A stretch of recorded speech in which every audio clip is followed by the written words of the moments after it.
Welcome to the Faber Show, where the focus is on helping you grow and preserve your wealth.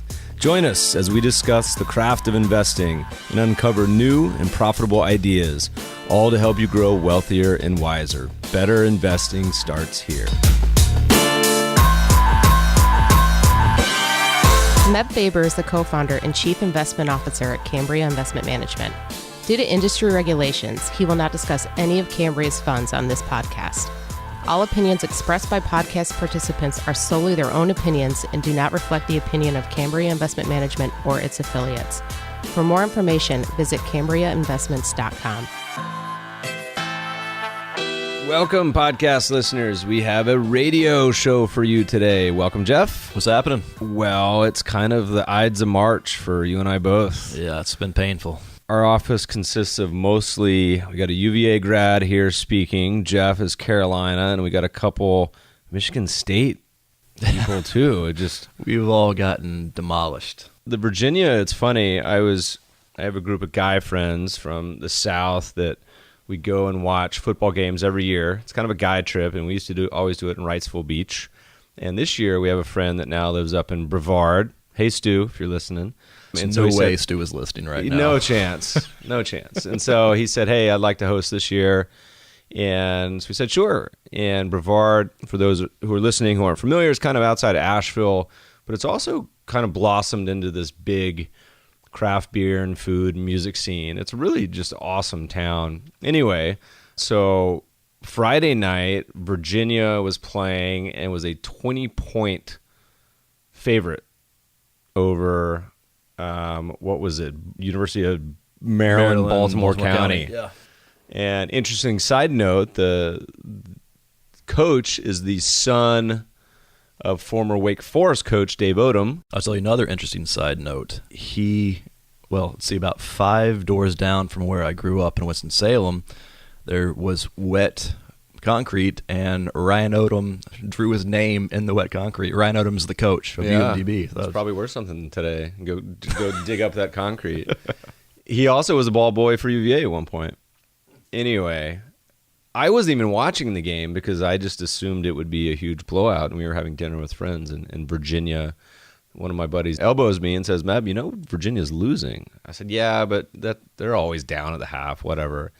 And became the first number 1 seed in history to lose opening round. They lose in tremendous fashion as well. After 20 points. After thumping Carolina in the ACC tournament. We'll go back and rest on our 6 national championships. But it's funny because there's some interesting takeaways. I want to write an article with you, by the way. I forgot about this. And it's basically called, anytime like something bad happens in the market, in the way that financial advisors or investment managers who have a strategy or an algorithm, typically they mention something along the lines of, hey, clients, it's okay. Like, we've seen this before. And the article I want to write is called something like, hey, clients, it's okay. We've never seen this before. Meaning, the future, it's great to look back at history, but there's continually going to be surprises. And so at some point, statistically speaking, a number 1 seed would lose. And I love following, I don't really do sports betting, but I love following that world because it's a lot of corollaries to quant investing and everything else and anomalies. Some of my favorites we talked about in an old podcast we had back earlier this year on, there's an anomaly if the team has to fly far, that they have a headwind on the line. Anyway, I was laughing because there was both sides of this. There was a bet Vegas published where a guy had bet $20,000 because number 1 seed had never lost, and there was 3 number 1 seeds that are all favored by like 18, 20 points.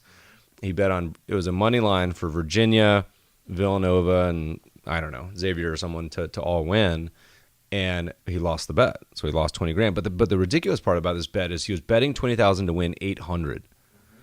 And this has so many parallels to the old kind of short vol trade that kind of blew up a few of these funds in early February. Yep. Where, the old picking up pennies in front of a steamroller. And just those trades are so unattractive to me. I get it on enough bets if you're doing that 10,000 times over, but I would talk about that ruining that guy's weekend, man. Yeah, I mean, well, that's what I found when I was doing more options a while ago, was that, the win percentage was high. I'd make money on whatever, 80-90% of the trades, but the ones that you would lose, the losses would offset so much of the actual absolute value of your gain. It just wasn't worth it. So anyway, I drowned my sorrows they had a couple really cool breweries in the area, Oscar Blues, which is kind of dually located in two of my states I grew up in. So they have one in Asheville and one in Lyons, Colorado, which is home to a big bluegrass festival.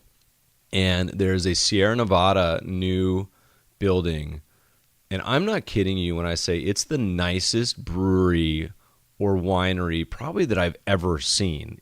We looked it up because it was so ridiculous. It was like $170 million to build. It's impressive. You are a huge brewery fan. You've seen a lot of them. It's really nice. It was beautiful. Anyway, we went to a really gorgeous Sapporo brewery when we were in Japan. So as far as travel, I may be in New York and Chicago in April and May. So listeners, if you want to catch up, drop me a line. And then Europe. All the European listeners, I think, going to be making a stop in Greece and Italy in June. But if there's other listeners that want to set up a meeting or potential event or speech or something, reach out. Also, there's a possibility of Ireland in the fall. So all TBD. What's the Ireland trip? There was Trinity College was putting on something, but we're trying to organize the timing on it. We'll see. So anyway, what are we talking about today? Let's go through a few of your tweets of the week, and then let's jump on some questions that have come in from Twitter and call it a day. By the way, Jeff, this is episode 99. Can you believe it? Oh, God, it's been the longest 99 episodes. It's been exhausting. How do we ever live through this? Well, 100 is going to be a lot of fun. It's a really fun episode coming up. If you guys have any guest suggestions, if you have any sponsor suggestions, any ideas for us, let us know. I think we've gotten better over the course of the 100. Well, I think I've gotten better. You're questionable. Yeah, that's true. All right, let's dive in here. So I still can't solve my podcast curation problem, and I'm not stop because I don't want to get into it. But listeners, if you have any solutions, let me know, because I listened to 2 really bad podcasts walking the dog this week, and it just infuriates me. What's the closest solution you've seen yet? There's not one. It is something. I thought Apple was trying to come out with some prototype that basically it needs to be being able to rate per episode, and there's one site, but it just doesn't have a critical mass of users yet. I think it's Podbay. Was that it? And I think the only solution in the meantime to bridge it is brute force, getting some people to actually just listen to a bunch and rate them. But I don't know. Let's move on. I don't know why I brought that up. I can sense the anger coming. So angry. On the flip side, though, when we sent this out to the Idea Farm, and listeners, if you haven't subscribed to the Idea Farm, it's a free trial, 30 days. Check it out. And a lot of the stuff I send out is not really conducive to talking about or posting on the podcast. So, for example, there was a great Jeremy Grantham podcast that came out recently, and so we sent it out to the Idea Farm listeners. So there's a lot of resources. We just updated our annual back tester, which at some point we should just turn into a website.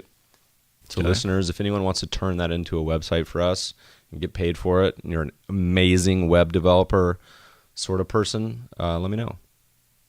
What's the email address? My email address. Feedback at the Faber show. All right, there you go. All right, so first thing let's dive into is your tweet about a presentation from Research Affiliates. You were just down there at their conference last week, and it looks like they had a presentation that you claim should be required reading for financial advisors everywhere, especially the ones using mutual funds and hedge funds. So why don't you recap for us what this was, what are the takeaways, give us the rundown. By the way, listeners, I assume most of you at this point listen to this pod at 1.5 to 2 times speed because of Jeff and I are slow drawls. But if you want something, just a little late March humor, try listening to about 5 minutes of this podcast at half-time speed. And it sounds like both of us have had about 75 drinks and a bunch of, I don't know, sleeping pills or something. And it's really funny. Anyway, okay, so the Research Affiliates Conference, they put on an advisor symposium. A lot of great friends down there. Got to catch up with a lot of buddies. Really fun event. Well done. Some of the smartest minds in the biz.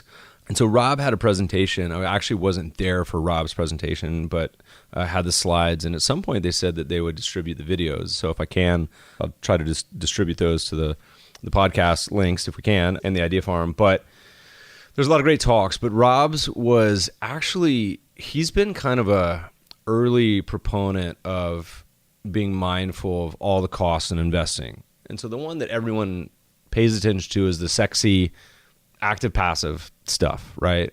And then number 2, or in the same sort of vein, is fees. Everyone talks about fees.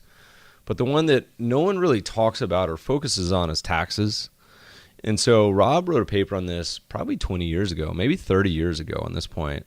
And there's actually been a lot that's changed in the meantime. So the biggest development is starting in the late 90s is ETFs.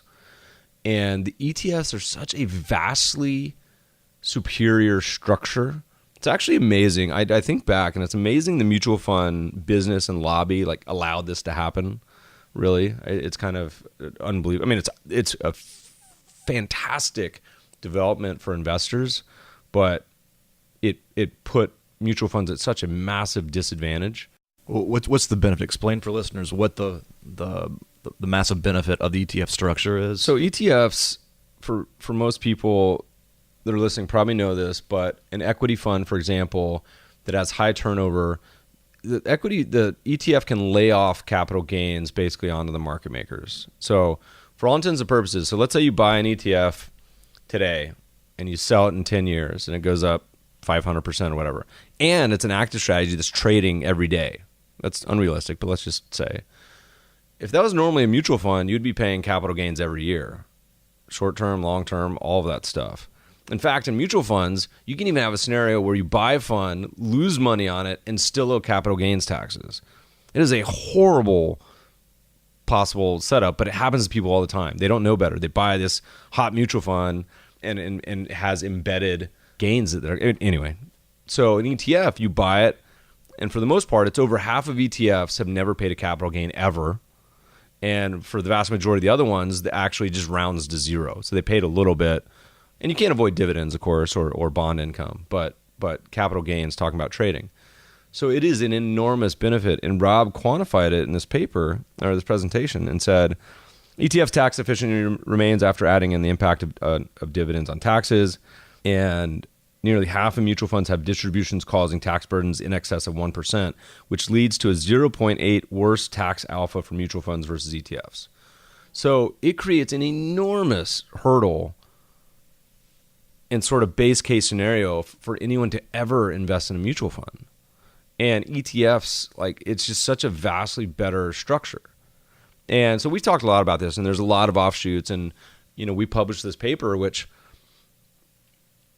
I haven't seen that much in the literature about it. And so we're kind of in our own corner, and maybe I just haven't seen it, but I circulated amongst a lot of academics and friends. And it was that concept of avoiding dividends, where it was a value approach, but avoiding income, because income is something you can't really avoid. If you're a taxable investor, you have to pay on the income regardless, unless it's in a tax-exempt account. But you could also avoid the income. And this is ignoring doing a note. You could do an exchange-traded note that would avoid it. But anyway, so it's this big sort of, the listeners, how many of you own mutual funds?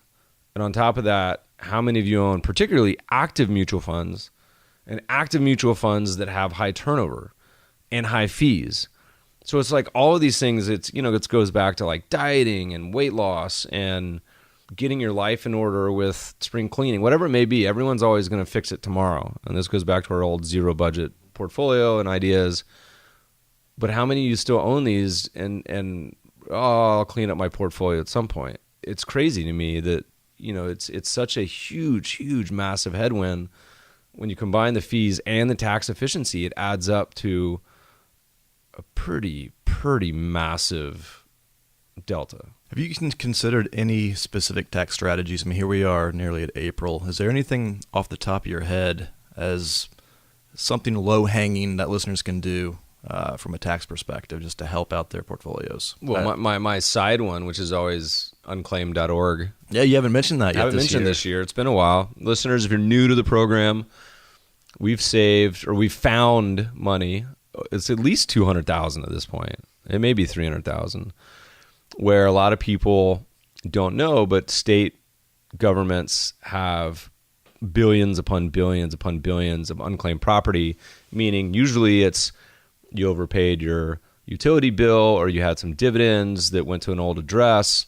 But you can go to unclaimed.org, search all the states and where you live, where you used to live, search your family members, ex-girlfriends, whatever you want to do. And they list assets. Some states only list whether it's above or below $100. Some states list exactly how much it is. So you can search California, for example, and search Britney Spears or ex-governors or anyone that's famous. This used to be my favorite joke. I said job applicants, you should search the people you're getting ready to go interview for, because no one likes money more than anything, but also found money. And third, money from the government. Well, your point earlier, or you said last time we talked about this, RIA should be doing this. Go to their clients and say, I just found you an extra $2,000. We've had a lot of investment advisors and planners that have done this, and they send us notes or words of thanks and say, I've clients for life now. I found this person 500, 5,000. The highest single claim was a family had found a trust or something that they didn't know existed, and it was $80,000. So people have sent us some gifts. By the way, episode 100, I want to thank you guys. We've continued to get fun gifts in the mail. And what do we recently have? We recently had some barbecue, Tennessee barbecue, and some wine from Oregon, some Pinot Noir. So anyway, you guys want to send us something? Send it to Jeff, and we'll share it with the group. Oh no, we got some microbrews from award-winning state home microbrews. Although they're sour beers. Wait. They're in the fridge. You don't know this? You've not told me. Including some, they're hidden behind all your yogurt and spinach salads. And brought down a few Pliny's. So some great gifts. Thank you, listeners. But so Unclaimed is really fun to look it up. It's a great thing to do for your clients and friends. And so if you guys find anything, let me know. We should keep a running tally, but it's certainly over 200, if not 300,000 now. While we're on the topic of taxes, let's pivot to another tweet from yours. This one is about crypto, and the tweet actually is about how there's a 2%, only in the crypto world could a 2% management fee be considered, a deal, a bargain. But what comes to mind actually more so than that is the story about the crypto guy who had the various gains and then losses and then the tax implications of all this. So why don't you fill us in? You see a lot of bad behavior going on when there's kind of these euphoria manias, right? And crypto certainly died off quite a bit, since most of these are in 40 to 60 to 80% drawdowns. But Coinbase, which charges, by the way, I think 2% per transaction. So it's funny. It's so funny about crypto because crypto is this big libertarian bent, and I get that part, and I've been cheering for it. But it's so funny because, we're gonna get away from the banks and Wall Street. By the way, we're charging you 2% to transact in this. And then so the CEO of Coinbase does a tweet, and it says something along the line of, hey, we're launching a market cap weighted crypto index fund. It's for accredited investors only, but without all the hefty fees of Wall Street or something. And so, of course, what do? I go look at the prospectus or the offering docs, and it's literally a 2% management fee. Probably also charging 2% transaction costs on it. I didn't look. But it's just, it's just classic people that make these claims, but, it's just such bad behavior. So anyway, so you see a lot of funny stuff going on right now. So it's tax time. And listeners, by the way, IRS has your information. Coinbase had to give up all the account info for anyone that has more than 20,000 in gains. And so I think the IRS is going to tax every single part of the entire ecosystem. You're a miner, boom, that's income. You made a capital gain in trading crypto, boom, that's capital gains. And how many people do you think are reporting their gains? I bet zero. I bet it's like 10%. Most of, particularly the younger set, the millennials, right? So anyway, there was a funny Reddit post where a guy had put his entire retirement into Bitcoin or something and made some money, and then near the end of the year, then switched it over, I think, to some altcoins, but then realized he had to pay taxes, and then the altcoins have now all gone down like 70%. And so he actually owes more than he ever even had because he owes a bunch in taxes from last year. It's people investing in what they don't know, and it's such. There's so many similarities to every kind of mania. I mean, it's all the people that were buying and flipping houses in the mid 2000s. It was all the people in the late 90s that were watching CNBC and day trading stocks. It's funny you mentioned the word investing. I read something recently about the attempted counter argument to paying gains on these cryptos is that, well, this is a currency. If I go to Europe and I change my currency, I'm not going to pay any gains on that. So why would I do that here for my Bitcoin? First of all, you would if you exchange if you bought euros and then euros tripled or did whatever Bitcoin did, you sure as hell would own capital gains on euros. The problem is currencies mostly are stable, so you're not. Anyway, but good luck with that, listeners. Decide to avoid the IRS, see how that goes. Let me know. Just don't report it and see how that goes. I'm guessing you will regret that decision. All right, the next tweet of yours, let's chat about. You showed the drawdown on U.S. equities and bonds in real terms between 1900 and 2010, and there's actually a quiz. Tell us about the quiz, what the results were, takeaways. So all that matters in investing, all that matters is what we call returns you can eat. So that's returns after all fees, after all taxes, and after inflation. And that's all that matters. The problem is everyone talks and thinks in what we call nominal terms, so before inflation. But inflation's pretty low now. It's called a couple percent in the U.S., but historically it's been a lot higher. It's been double digits here in the U.S. It's been at times in U.K. and then get even more dramatic in places around the world with hyperinflations. It's been much, much higher. It's your Greek bond on the wall. Greek, yeah. We had a gift from an old speech I gave. This Greek bond from 18 something or other, not paying interest, by the way. And so anyway, so inflation is a really important function of returns, but people don't think about it because it's too hard. And so here's an example. I said, readers, and this is also a prelude to our next podcast guest, which you guys are going to love. I said, readers, if you go back 120 years, what do you think the largest real after inflation drawdown, which is a peak to trough loss, if you held U.S. government long-term bonds? And I gave 4 choices: 0 to 20% loss, 20 to 40% loss, 40 to 60% loss, and 60% or worse. And most people said 0 to 20. Then the next most said 20 to 40. Then the next most said 20 to 60. And less than 20% said over 60. And the answer is over 60. And what is it specifically? I think it was like 60. Well, if you use the longer term bonds, and Jim O'Shaughnessy chimed in and posted a great chart, and he showed that for long-term governments, it was 67%. For T-bills, so if you sat in cash, you lost half. And so that's the problem. So most people think of government bonds, and they think, well, if I just hold this for 10 years, I'll earn 2% a year, and that's gravy. What they don't understand, that's fine in a world of 0 or 1% inflation. That's horrible in a world of 3, 4, 5% inflation. But this applies to everything. And it makes it a lot harder for people to compare apples to apples with various asset classes and investments. I highly recommend listeners, again, listen to the 100th episode coming up because we talk a lot about this. But there's a lot of takeaways. So one, historically, has been people love investing in stocks. They have the highest historical returns. We like to say 5% real on average, going back historically. The old 5-2-1 rule. Bonds yield around 2% real and bills around 1%. And you can also lump, housing and gold and a bunch of other stuff in that one bucket. And so, but people don't like stocks as much because of the nominal price declines where they're typically kind of crashy, where it happens over a couple years. 1920s, stocks lost over, I think, 80%. And then in the 2000s, we've had a couple of 50% bear markets that people can recall. And most people relate to bonds as not having really the big nominal price declines. And so people diversify, of course, but bonds are equally as risky. It's usually a different reason. It's the long eroding effects of inflation.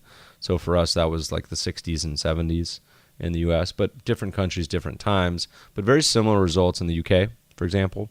So it just goes to show it's important to always think in terms of real terms rather than simply in we could go down a long alley on this, but it's a good example. By the way, my followers, super smart, probably mostly professionals.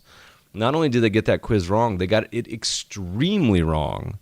They answered the number 1, 2, 3, 4. They got it directionally wrong too. What the actual answer was the smallest amount of people, so it was over 80% got it wrong. I don't know. This seems like a hard time for me to figure out what to do with the whole bond thing. I mean, bonds have come down from 12, 15% yields back in the late 70s, and now it appears that they're beginning to climb again from off close to historic lows or historic lows.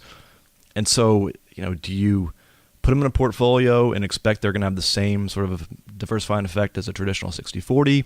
Do you anticipate massive headwinds for the next decade? Do you think rates will just sort of hover near these lows for another decade? I mean, what the hell do you do? We don't know what rates are going to do, of course. But so there's the Japan example on one hand, where once interest rates came below 2%, they've never gone above. You have this weird world of negative interest rates. I mean, we wrote a paper on this on the sovereign bond paper, Finding Yield in a 2% World or something. Mm-hmm. We'll post a show link. But that strategy has done fantastic since publication. And that's simply just a value approach where you're investing in higher yielding currencies. The problem with that strategy is if and when it hits the fan, that's historically not been a great safe strategy. So it's not a safe bucket where it diversifies, because a lot of it's emerging market countries right now, but it should, if according to history, outperform by a couple percentage points versus a global bond portfolio, which is yielding, if like G5, G7, G10 countries, like a half or one, not even 1%. US is getting close to being in the top yielding bucket, by the way, which is kind of funny because there's just so many countries that in Europe and elsewhere that have really low yields. So I think there's two separate buckets. I think for us, it's a global tilt towards carry, and then as a diversifier kind of safety, you still want treasuries and or munis, kind of same thing in my mind, high quality munis. At what point would you pay more attention to tips? I think it's a great asset class for the real asset bucket, both U.S. and global. And I think it's U.S. tips were introduced in the late 90s. I think they were actually illegal to issue before that for some reason. Define it first for... Treasury inflation-protected securities. So they're great. They're more in the real return bucket than they are in traditional fixed income bucket. All right, why don't we hop to some Twitter questions unless there's anything else you want to add on any of this. All right, first one's great. Kind of holds your feet to the fire here. I like it. Says, why should we listen to your podcast when you say the best ROI is to focus on skills directly benefiting our work performance? So first, why don't you contextualize the article he's referencing? It was an old article we did called The Best Way to Add Yield to Your Portfolio or something. You probably wrote the headlines. You probably remember. I don't. And basically, it showed the example that people are in this never-ending alpha quest, and basically came to the conclusion, unless you have a couple $1,000,000, or maybe it was even 10 million, you shouldn't be spending a ton of time on your investments. So that's why you should listen to this podcast. You learn that, by the way. Other podcasts won't tell you that. Take that. Yeah. So you wouldn't have heard that elsewhere. But basically, if you're spending a ton of time on your investments in search of alpha, you have to generate an enormous amount of alpha to compensate for the time you're spending doing it.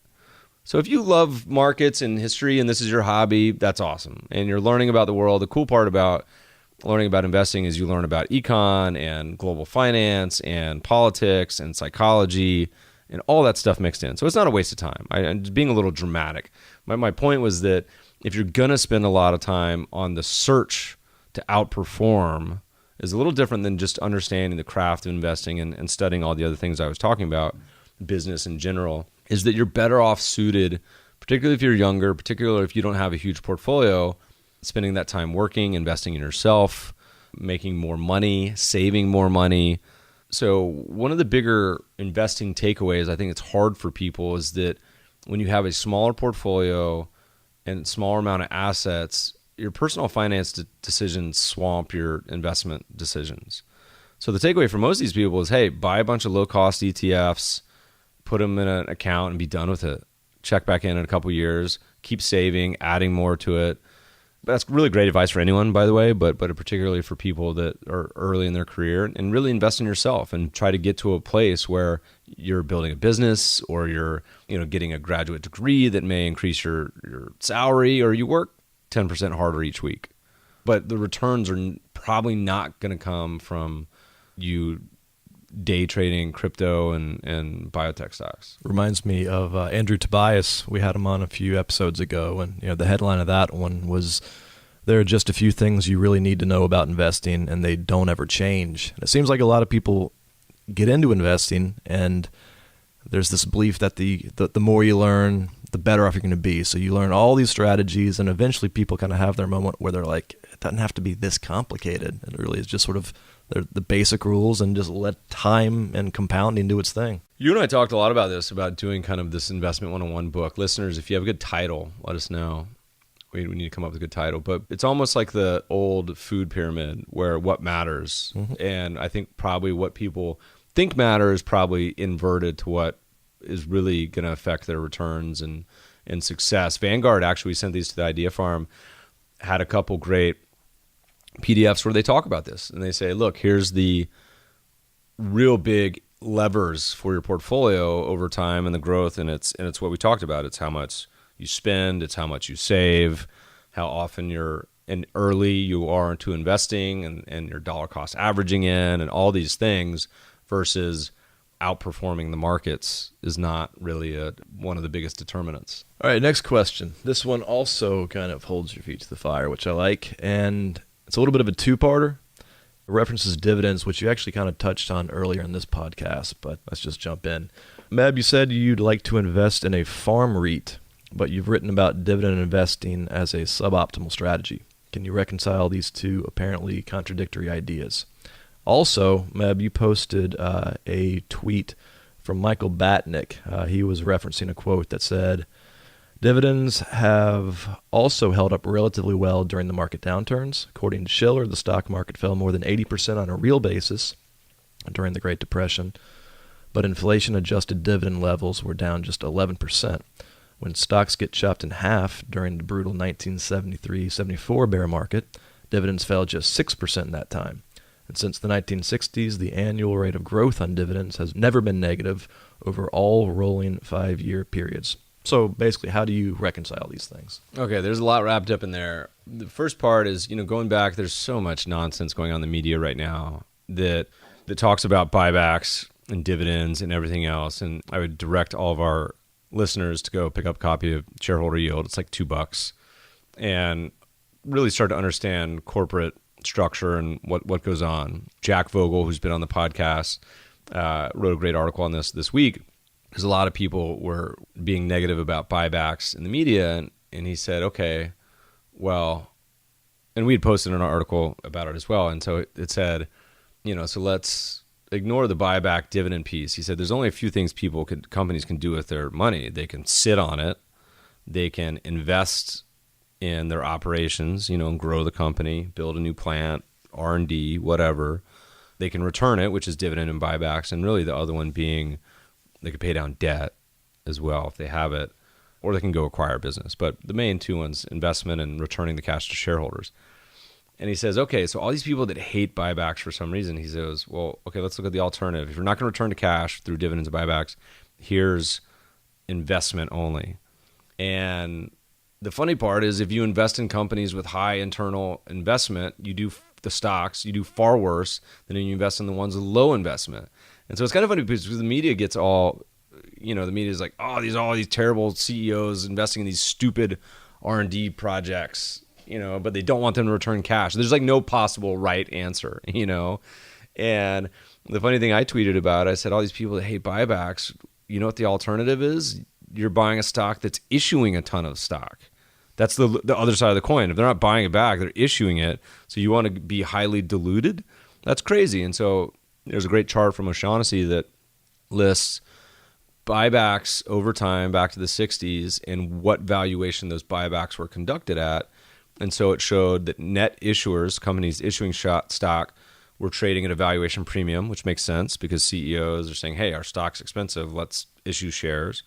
And then buybacks were in general a valuation discount, and then high conviction buybacks that were 5 or 10% of the float in a year were at an even more valuation discount. So it kind of really goes is a huge argument against all the buyback haters where they say CEOs are so stupid. We're like, no, CEOs are no dummies. The stocks that were really cheap, they were buying back hand over fist. So all this gets encompassed into the CEO's job, and we've talked about this a lot on the podcast. Where the book, I'm blanking on the name, Outsiders? No, yeah, Outsiders. The Outsiders. Yep. Thorndike. Yep. Okay, it's a fantastic book, and it's the CEO's job to allocate capital where the return is best. So for some, that may be investment. For some, it may be dividends and buybacks. For some, if their stock's super expensive, it's good idea to probably issue some shares and raise capital and or go acquire some businesses with your expensive shares. I mean, some it's do nothing because they don't have any good ideas. So all of this is, you should be somewhat agnostic what they do. It's just wherever it's best used. And it's hard to know. And so from what we were talking about with, first of all, I don't hate dividends in general. It's just that it's a nonsensical investment strategy to focus on stocks that just pay dividends or pay high dividends. And as we talked about in this paper we wrote, which we'll do a show note link to, all you're really trying to look for in the first place is value. And so if you look for value, then just do value. And often that has a lot of echoes with dividends, or in our case, we much prefer shareholder yield. So there's a lot wrapped up in that, but I think we've seen a lot of real-time evidence, both at our firm as well as others, that those strategies work. And we talk a lot right now about dividends being expensive. And so the listener who wrote into the first part of that question about dividends and farmland, I mean, farmland is just an asset class. It has some exposure to real estate because you own farmland, but really it's simply a business that's pretty uncorrelated to the other businesses and has its own cycles, but it's really hard to allocate to other than through private ownership or private funds. There was one or two public farmland REITs, and I think one bought the other. There might be two left. I can't remember.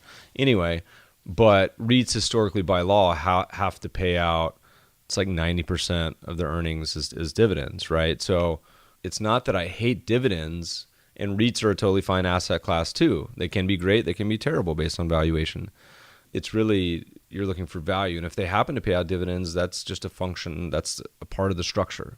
Yeah, it sounds like the clarification would be your motivation for a REIT wouldn't necessarily be the cash stream from the dividend payout. It would be either the value or the diversification or whatever the REIT structure is offering you, and the farmland itself. You get in a blueberry farm or an almond farm or a wheat farm. Like, I would love to own, if farmland was a publicly available asset class, it would constitute a large chunk of allocation for me. Like 10%, easy. Well, it's a very diversified business stream that globally is a huge part of the global market portfolio on the private side, not on the public side. Kind of a quick throwback to buybacks. Something I thought about a while ago, which I haven't heard much on recently. Some of the detractors of buybacks would reference sort of executing a buyback as a manipulation of EPS around earnings. Have you seen anything recently around that? There's a simple answer to that, and then that's not a buyback issue. That's a CEO compensation issue. So if you're a board and you're tying your CEO's compensation to EPS, that's on you, earnings per share. You could tie their compensation to a gazillion other metrics. So that's a board issue, not a buyback issue. But you don't see this as like ubiquitous enough in the industry to really deem it a concern. It's not a concern from an investor standpoint or our standpoint because we're never buying stocks. We're not trying to buy expensive stocks. We're trying to buy cheap stocks that happen to be buying back shares. So, and then Buffett agrees with this. He says there's no better use of capital if a company's cheap than to buy back its own shares. And so the whole point is that, great, if a CEO realizes his company's really cheap and he's buying back shares, great, we'll be on the same side. If the company's expensive and he's buying back shares, we'll never invest in it because it's expensive. So you have to screen, no matter what you do in all these approaches, you have to use value as well. Otherwise, you're going to end up, the last thing you want is an expensive dividend stock or an expensive company buying back shares. That's stupid. That's a horrible way to invest. And so you want to be on the correct side of the ledger. So there's a lot of, I'm not saying it's a bad incentive, because it is, but that's a board issue, not an investor issue, I don't think. Now, if you're a big enough investor, if you're some $1 trillion CalPERS or something that's, investing in these companies, you could affect some change and say, board, and Buffett talks a lot about this, about having CEO pay better aligned with company and long-term stock interests versus crazy quarterly earnings per share that really have no impact on the long term. Quarterly capitalism. Yeah. Mm-hmm. All right, next question, which I assume is based upon valuation here, but we'll see. Meb, which asset class, both domestic and international, is going to shine 5 years from now? I would say the same thing that I said in a Real Vision interview, the sweatiest interview I've ever done. But it was down in the. You got a good video of that. I have it. Well, I don't know. If you sign up for probably a trial, or if you're a Real Vision subscriber, it's a great video service. Anyway, but I told Raul, who's also been on the podcast. By the way, it's really funny. We get so many emails and tweets where people are like, you need to have so and so on the podcast. I'm like, he was on like 2 months ago. Go check the archives. Who was like the last one? We just had that. Half the suggestions we get are people that have already been on.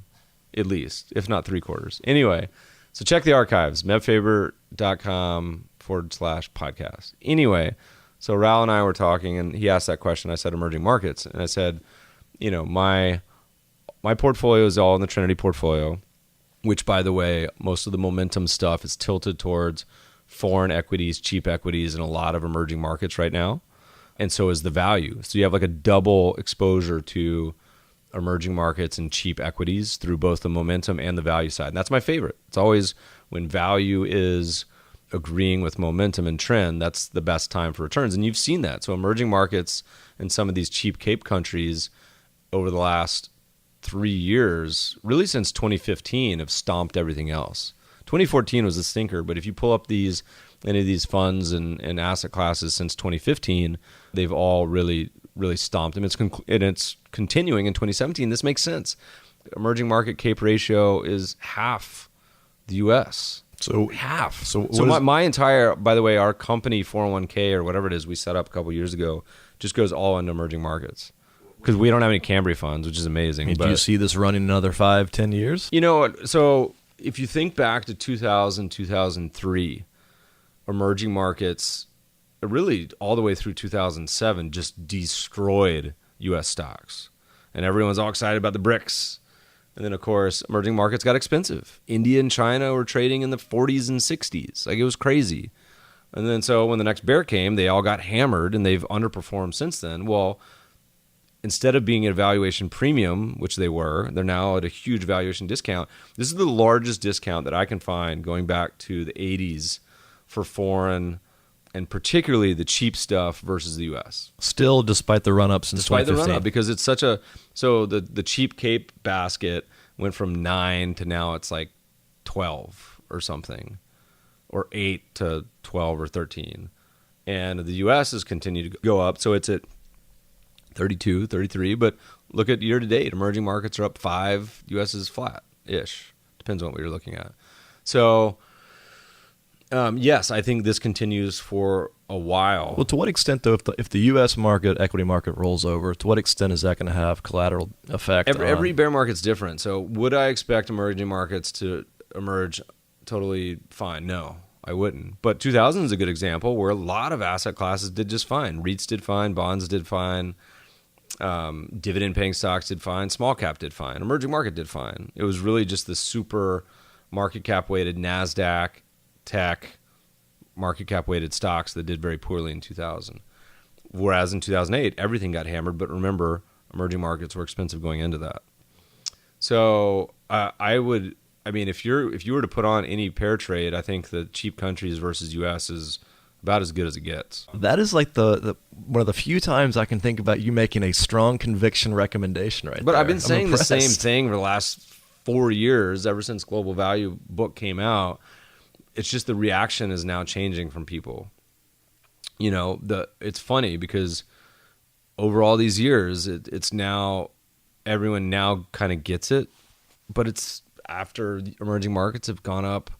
mean, Brazil is up 130% since the last couple of years. Is there a specific emerging market country you would want to stay away from just because of? I'm agnostic. Like, I don't. People get into these weird sort of, hey, we can't invest in that country, or this one is habitually low CAPE ratio, or this one's habitually high.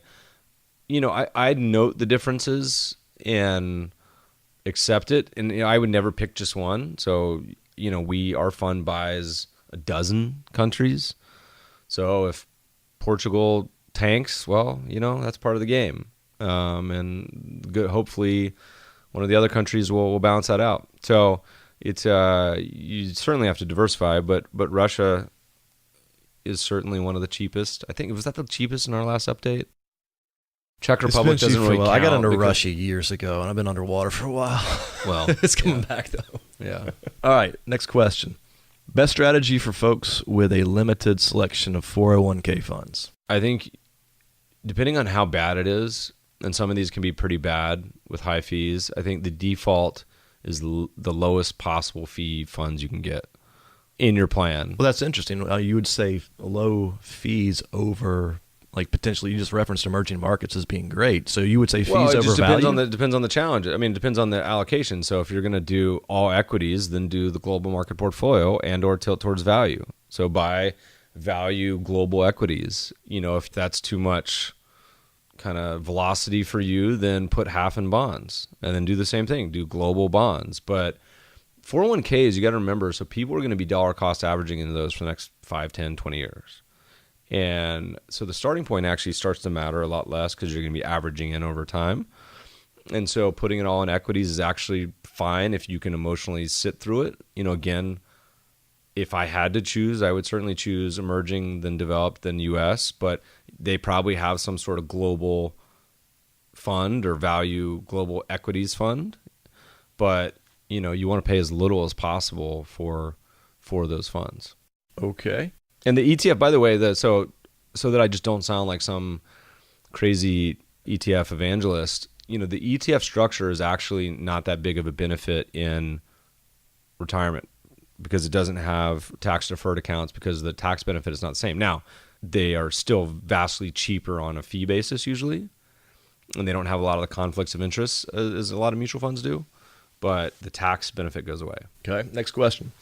I read your article on how to beat 98% of mutual funds. It was interesting, but could you invert it and find a way to stay invested in the top 2% of mutual funds? So that article was about just tracking Buffett, and the takeaway from the article was actually different than what this reader just asked. The takeaway was that if you pick Buffett's top 10 stock picks every quarter when they were public back to 2000, you'd outperform the market by 5 percentage points a year and beat 98% of all mutual funds. But during that stretch, Buffett's underperformed, I think it's 8 of the last 10 years.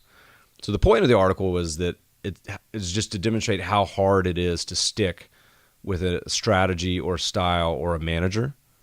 So despite the fact you would have creamed everyone, you would have underperformed almost every year in the past 10. And almost no investor on the planet would sit through that. Or even institution, endowment, I don't care. Certainly not most mom and pop individual investors. Reminds me of Wes Gray, and even God would get fired as a activist investor. And so Research Affiliates also just had a great article out on this where they looked at the 6 kind of most famous value factors. So price to earnings, price to book, all that stuff. And looked at it on a 3-year rolling basis and did that kind of old school patchwork quilt where they ranked each factor over every 3-year period. And it's like kind of random. And so the problem is that those are all the same thing. It's value. But sometimes, shareholder yield would crush price to book. And sometimes price to book would trail or, beat for 6 years in a row or whatever it may be.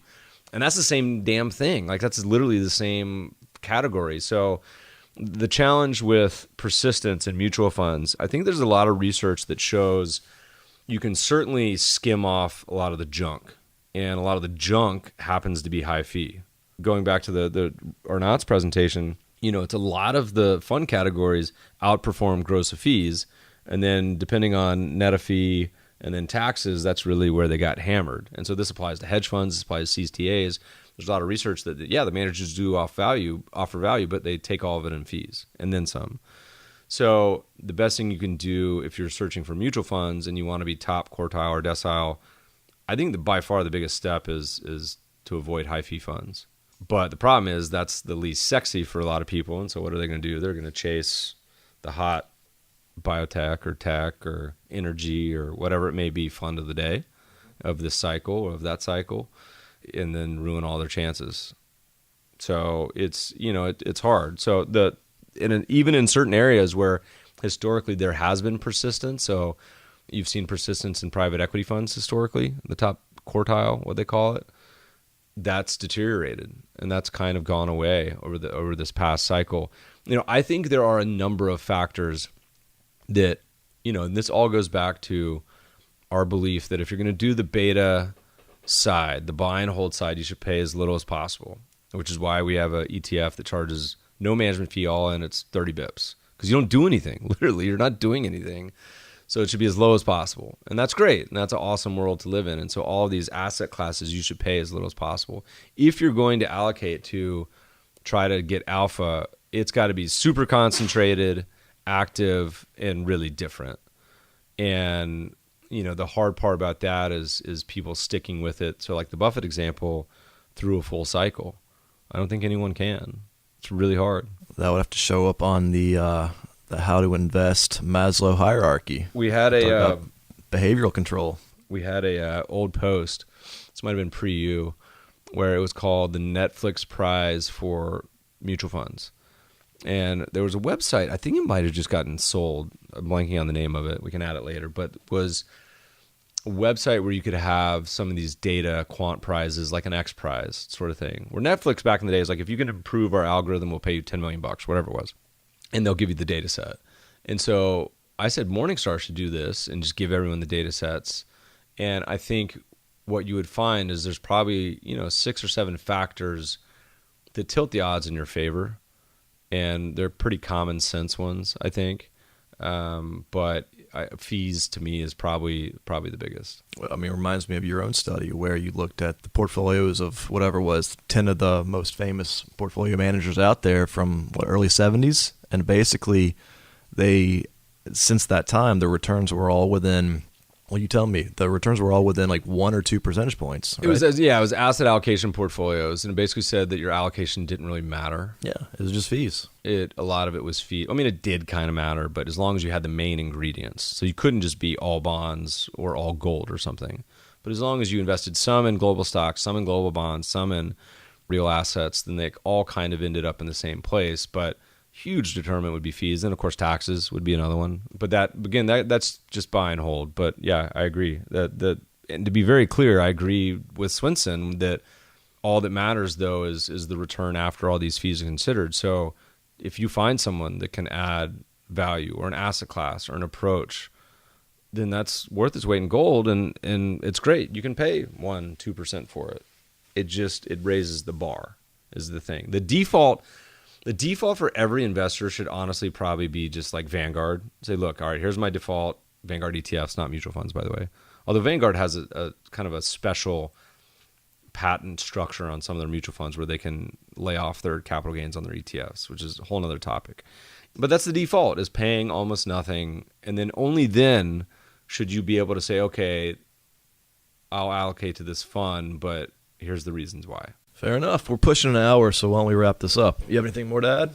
No, that's it. No more? Yeah, we had like 50 Twitter questions. You just edit out all these poor Well, we've answered a lot of tweets these before. They always tend to have a lot of the same themes, so we try to condense them into one question, or we've hit on them before. Did anyone ever respond to our voicemail we tried for like a month?